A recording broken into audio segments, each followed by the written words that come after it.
Hello everyone, today we're looking at Latin words that are used in English. Now, as you probably know, there are lots of words in English with Latin roots, so they show that they came from Latin. For example, any word that ends in tion, shun, like information or caption, any word that begins with para, paragraph, paramilitary, any word that begins with peruse, perform. However, today we're looking at words which are in their original form, just as they were in Latin. Maybe sometimes they've been changed a little bit, but they're words that when you hear them or when you see them, you think, that's not English, and it's just a Latin word that we use and exists still in English. Now today, I have about 15 words for you, and I'm going to give you those words a definition and a few examples of them. About the first 5 or 6 are words that you probably know, or you will definitely recognise them. And the other ones are less common, but you'll hear them if you listen out for them in English. So, welcome back to English with Archie. Thanks very much for coming back to me again, or if you're new, it's nice to see you and nice to meet you. So, let's get started with our video. So the first word today is an abbreviation, and we only use it as an abbreviation in English, and it's EG. EG. And that's how we say it. We say EG. We just say the letters. In Latin, it stands for exempli gratia. However, most British people won't know that. We just know it's EG and we know what it means. It means for example. So when you're about to introduce some examples of something, you can introduce it with EG. Or you can say, for example. We don't often use it in spoken language. We usually just use it in writing. However, you will find sometimes people might say it, e.g. So, here are some examples. There are many foods that are rich in nutrients, e.g. vegetables, fruits and fish. So they are 3 examples of foods that are rich in nutrients. Another example. If you want to watch a movie, there are many ways you can do that, e.g. Netflix, Amazon, YouTube or a DVD. So again, in this example, we'd probably have this written down. Maybe if it's in writing, then we might say that.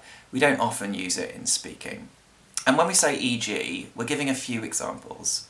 We don't need to say everything. We normally say 1, 2 or 3 examples of a thing. Our next word, which is also an abbreviation of 2 letters, is IE. IE.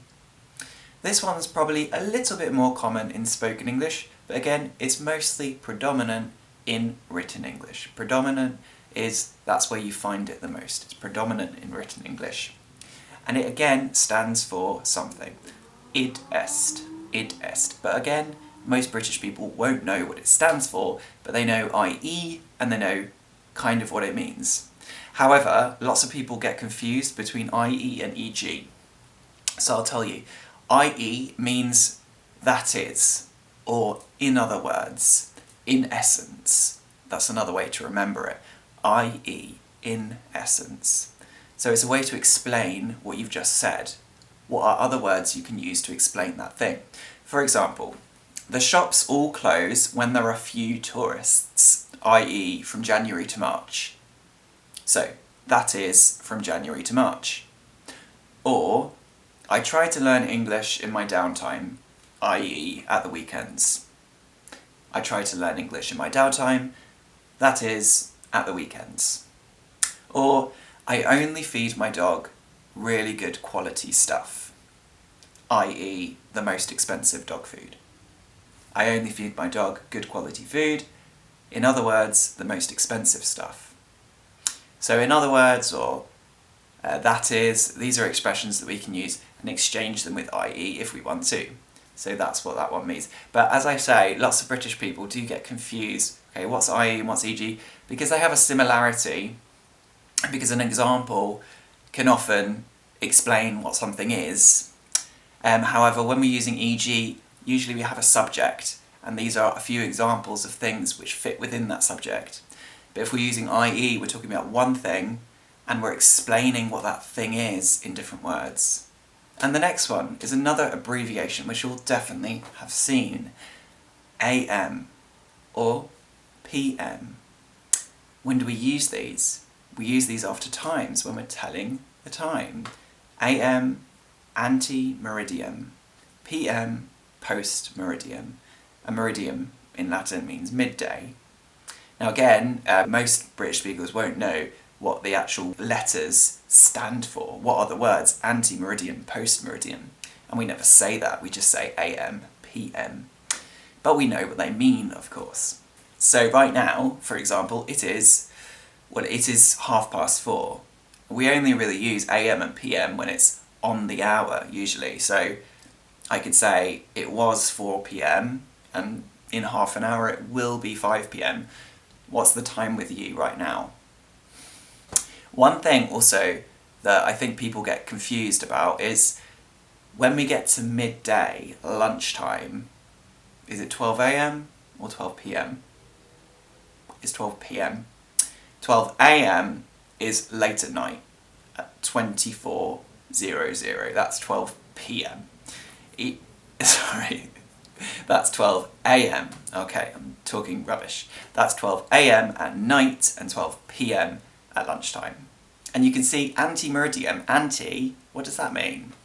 Ante with an E on the end still exists in a few words in English, like antechamber. An antechamber is a room, a small room, that you go in before you go into a big room. We don't really use this word very often.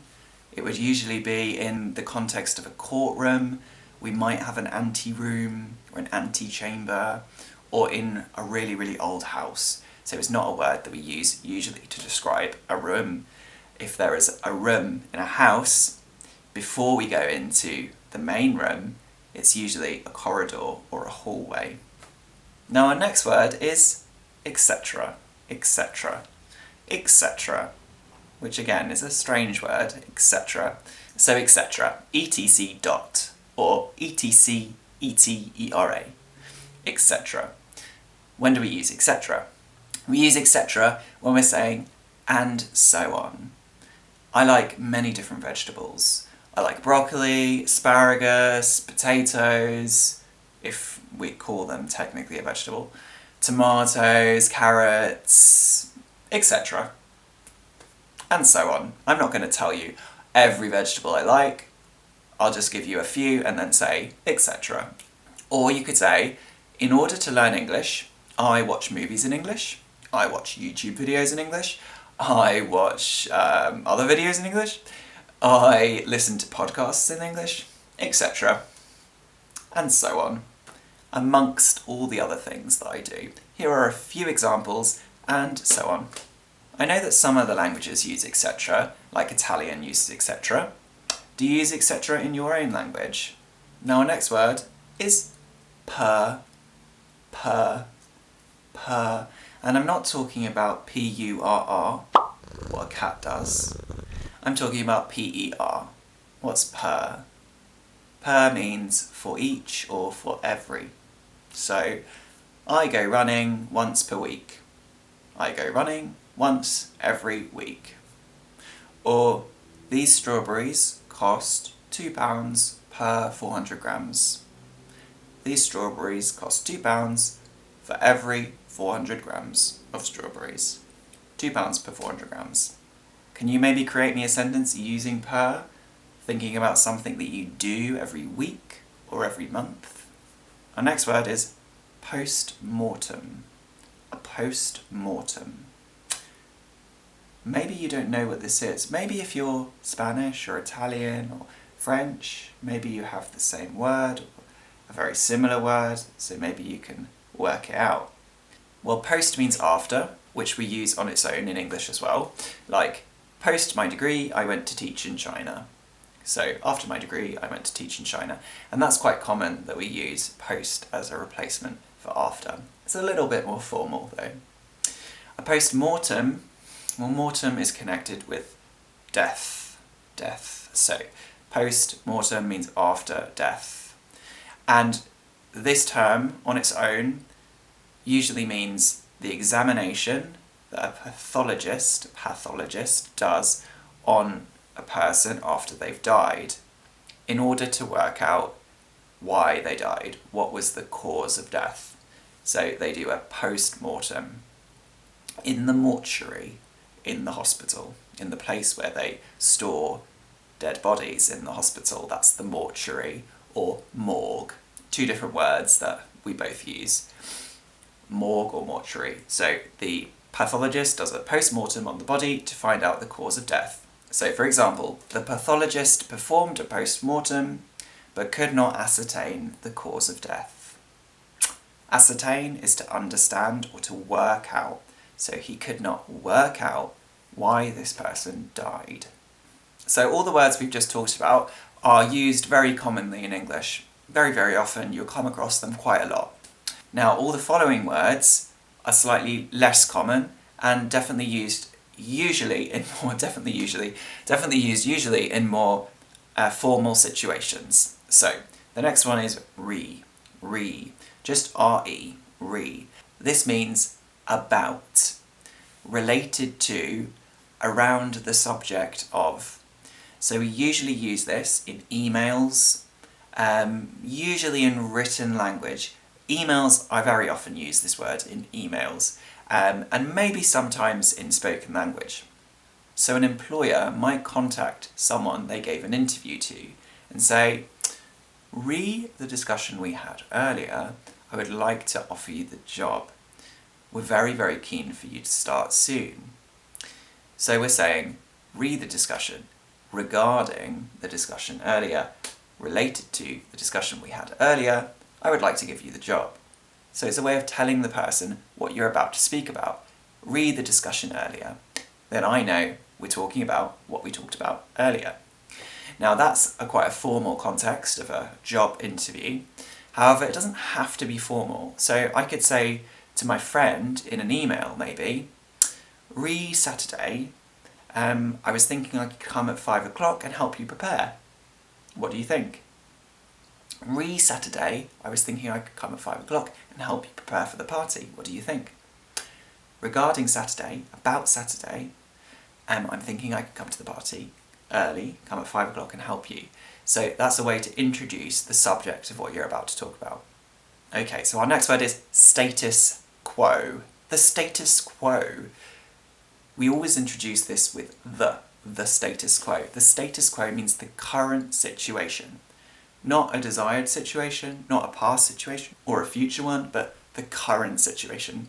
So, for example, if people accept the status quo, there'll never be change. If people accept the current situation we're in, there'll never be change.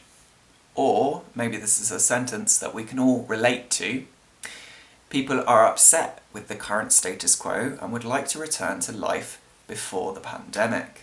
People are upset with the current status quo, so they're not happy with the current situation and they want it to change. So the status quo just means the current situation.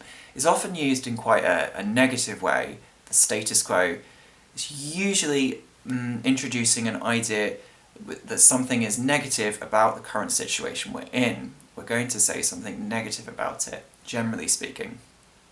Our next one is vice versa. Vice versa.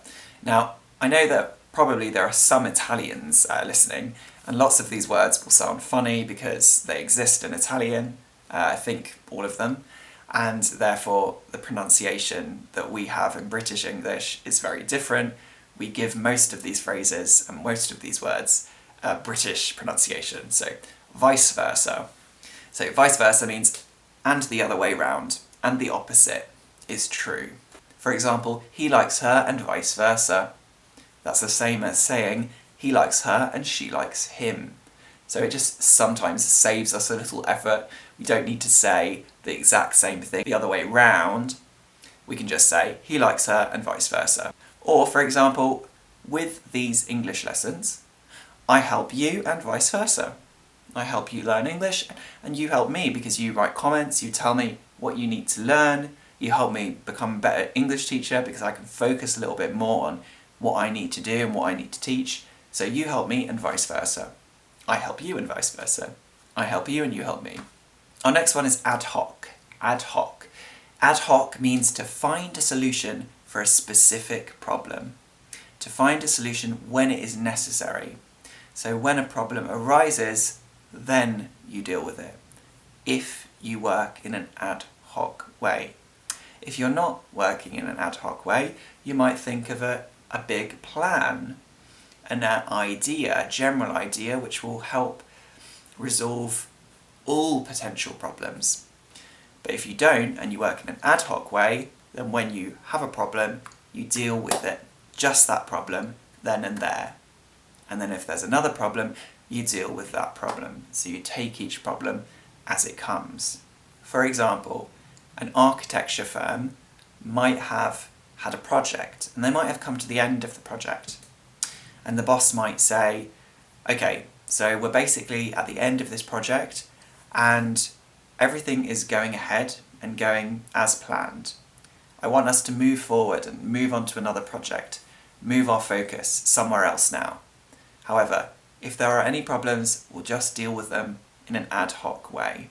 So we're not coming up with a plan to deal with all future problems. If a problem comes along, we'll work out a solution for that problem. If another one comes along, we'll work out a solution for that problem. Or an employee in another business might say, I can't work like this. Everything's so ad hoc.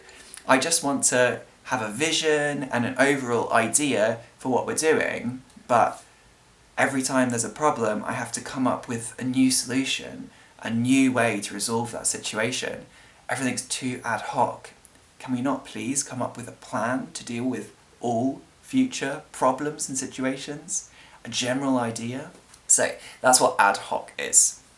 Our next one is circa. Circa. So this is a word that, as I study Italian, I know is very, very common in Italian, and it's said completely differently. But in English, we don't use it very often, but we use it for the same purpose. It means about, approximately.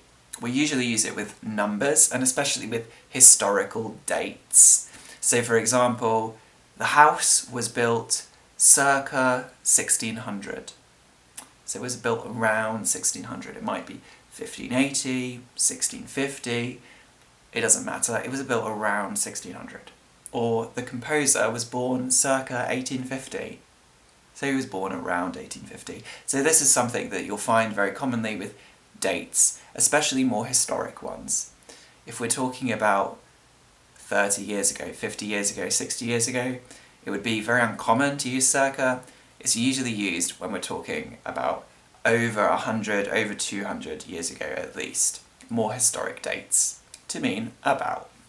Ad nauseam. Ad nauseam. Ad nauseam means to the point of being incredibly bored. Archie was talking ad nauseam about Latin phrases in English. I was so bored. So ad nauseam. Ad to nauseam, nausea. Nausea, what's nausea? Nausea is when you feel sick, which doesn't really make sense because it's not to the point of sickness in English, it means to the point of boredom. However, there is also the phrase in English to be sick of something. If you're sick of something, it means you're fed up, you're bored, you've had enough. You've listened to someone talk and talk and talk and talk, or you've been in a situation for too long and you don't want to listen anymore, you don't want to be in that situation, you're fed up, you're sick of it. So if we think about that, sick, that's the connection, I guess, with nausea. So I'm sick of it. Oh, he talked ad nauseam. I went to a party and my friend cornered me. He got me in the corner and he talked to me ad nauseam about his holiday in Greece. I really wanted to leave, but I was trying to be polite. So when someone talks so much, too much, and you get bored, maybe you can think of a situation or remember a time when someone was talking to you ad nauseam. Or maybe you remember a time when you yourself realised that you were talking ad nauseam about something and you decided, okay, well, I'll change the topic. Sorry, everyone. So our next one is caveat. A caveat. A caveat is a condition of an agreement, usually, like a term. So it's a statement that we add after we've given a more general statement, and this smaller statement is going to put a limitation on that more general statement. For example, he said that he will support me to become Prime Minister, with the caveat that I have to put him in my cabinet. Your cabinet, when you're a Prime Minister in the UK, is the group of most trusted advisors and heads of different departments, and they all make up the cabinet with the Prime Minister. So they're the most important people or powerful people within the government, apart from the Prime Minister, and they make up the cabinet with him. So my friend said he would do something if I did something for him. So there was a caveat, there was a condition. Another one is, I'm going to help all of you become excellent English speakers, but there is a caveat, and the caveat is that you have to work hard to try and achieve it too. So there is a condition, there is something that you have to do if I'm going to help you get to that point. Our next phrase is bonafide, and that means real, not fake, genuine. So we can say, for example, he's a bona fide doctor. That means he's a real doctor. I know that he's actually a doctor. I know that he works in a hospital or a GP practice. I know that he passed his exams to be a doctor. He's a real doctor. However, maybe I meet someone and they tell me, yeah, I'm a doctor, yeah, I recommend you take that medication. And I think, he seems too young to be a doctor. I'm not sure he is. And then later, I find out it was a lie. Okay, he's not actually a doctor. I looked him up online and discovered he's not. So then I could say, he's not a bona fide doctor. Do not take any of his advice. Do not listen to him. Or when a music artist releases a piece of music, we can say, that song was a bona fide hit. So it was a real hit, a real success. Or that song was a bona fide disaster. Oh my god. It did terribly in the charts. Everyone's laughing at it. They think it's so bad. Compos mentis. Compos mentis. This is one that sounds particularly Latin. Compos mentis. It means of sound mind, of good mind. You're able to think and reason. If someone is not compos mentis, then they're not able to use their brain as they should. They're not able to think clearly. For example, if the police find someone dealing drugs on the street, they take this person who was dealing drugs to the police station, and then one of the police officers wants to question this person. And the other police officer says, you can't question him now, he's not compos mentis. So it means he's not of sound mind, because actually, I think he's high on drugs. He's been taking drugs. And he can barely talk. He can barely say 2 words. He's not compos mentis. We'll have to wait till tomorrow. Or, she's approaching 100 years old, but she does crosswords every day, and she's always talking for ages whenever her visitors come to see her. She's really compos mentis. So she's got a very good brain. She's able to use it well still. So mentis obviously comes from our mind, but compos I actually don't really know. I think maybe it's connected with composed, but I'm not sure. Composed, if we stand in a composed way, we stand up straight and tall. If we think or talk in a composed manner, then we're able to say our thoughts very, very clearly. If we're not composed, then maybe we stand like this, and maybe we're not able to express ourselves. If you think about a composer who writes music, he is able to turn his thoughts very clearly into a clear structure on a page to make some music, and that is composing. So to be composed, we have to be able to express ourselves in a clear and concise way. So if we have a composed mind, then our mind is able to express itself and think clearly and produce clear sentences. Not like me. Ergo. Our next one is ergo. Ergo means therefore, hence, for that reason. For example, a car backed into him, ergo, he's now actually in hospital. A car backed into him, ergo, he's ended up in hospital. Therefore, he's ended up in hospital. For that reason, he's ended up in hospital. Or there was a power cut. which is when all your lights go off. The electricity somewhere has stopped working, all the lights go off. So there was a power cut, ergo we couldn't see anything, so we had to light some candles. So ergo, therefore. De facto, de facto. De facto means in reality, or in effect, or even if not formally recognised, this person or this thing really is the real one. So for example, because that sounds really unclear, he is the de facto head of the company because the CEO was involved in a car accident. So there is a CEO for the company, but the CEO was in an accident, so he can't do the job at the moment. So there's another guy who works in the company, and he is now the de facto head of the company. So he's not officially the head, but in reality he is working as the head of the company at the moment, so he is the de facto head. Or the group are acting as a de facto government. De facto government. So they are not the real government. They were not elected or voted in by people.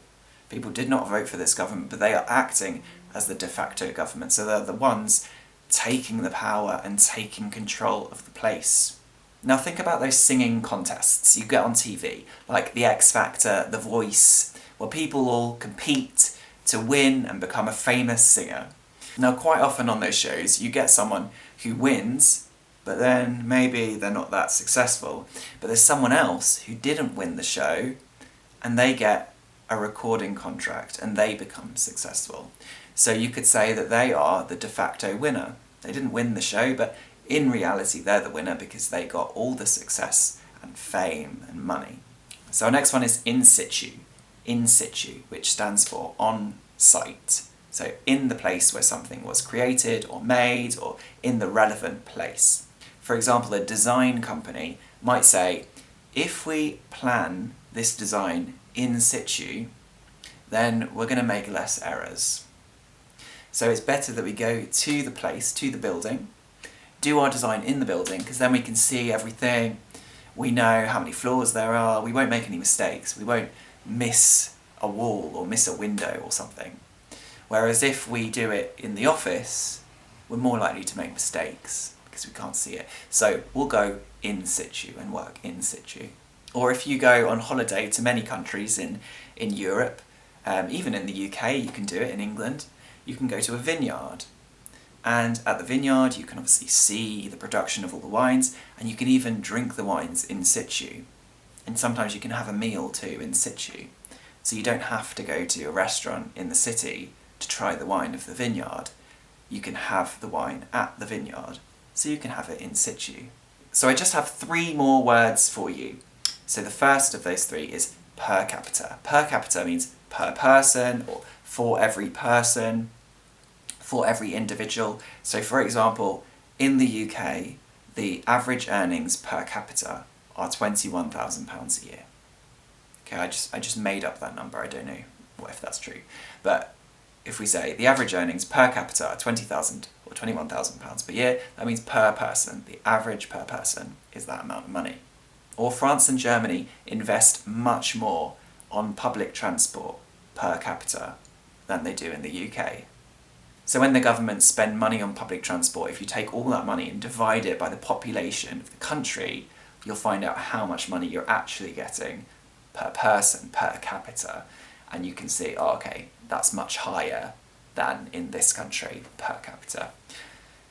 So we usually use this word in statistics, or especially we're dealing with numbers in finance, in government statistics, all those sorts of things, per capita. I don't actually know what capita means, actually from Latin, so I don't know if it means person or if it means head, maybe. But if anyone knows, maybe you can let me know. So, 2 more. Per se, so another per one. Per se means in itself, for itself. So we usually use this in negative sentences. 90% of the time it's in a negative sentence, and sometimes it sounds weird in a positive sentence. Here's an example. It's not that I don't like him per se, it's just that he's been in a really bad mood the last couple months. So it's not that I don't like him for him, he seems like, he seems like a nice person, but he's always so moody recently, and I don't really like that. So I don't like his moods, but I like him. So it's not that I don't like him per se, it's something else. Another one. English is not difficult per se, it's just learning languages is difficult. English is not difficult per se, it's just learning language is difficult. So it's not that English is difficult because English is difficult. It's difficult because learning language is difficult. So, of course, then learning English is also difficult. I don't know if you agree with that, maybe you do. I definitely think, personally, that learning languages is definitely a very difficult thing to do. Is English a really difficult language? I'm not sure. I think that's always a very hard kind of question to make, because we all come from different places and we all speak different languages, so we all have a different starting point.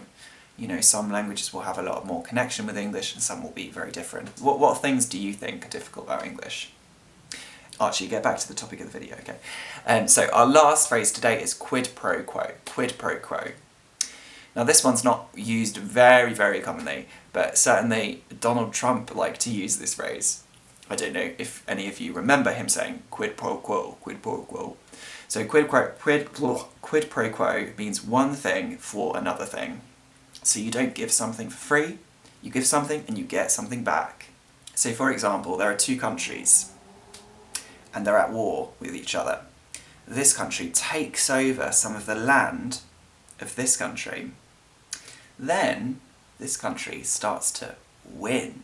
They start to at least do a lot of damage to this country and the people. Then we could say the government of this country offers a ceasefire, that means to stop shooting, offers a ceasefire as a quid pro quo to this country if they return their land to them. So they're offering something for something else. When they offer that ceasefire, they're saying, we'll only give it to you if you give us back the land that you took. So that's a quid pro quo. Or when my students book a lesson with me and pay for that lesson, there's a quid pro quo. They pay for the lesson and I do a lesson for them. I teach them something for a lesson. So that is a quid pro quo. It's an exchange of something. I do one thing for them and they do one thing for me. So a quid pro quo. Okay, so that's all of my phrases today. 1, 2, 3, 4, 5, 6, 7, 8, 9, 10, 11, 12, 13, 14, 15, 16, 17, 18, 19, 20. Okay, so I went a little bit over, sorry about that, quite a long video, but if you made it to the end, congratulations. You've now got 21 new words and phrases that you could use in English, so I hope those are really useful for you. And thank you very much for watching. And if you want to support my channel, well, like it below and recommend it to any of your friends who you think it might be useful to. And that's it. I hope you have a lovely afternoon, evening, morning, and I'll see you again soon. Bye!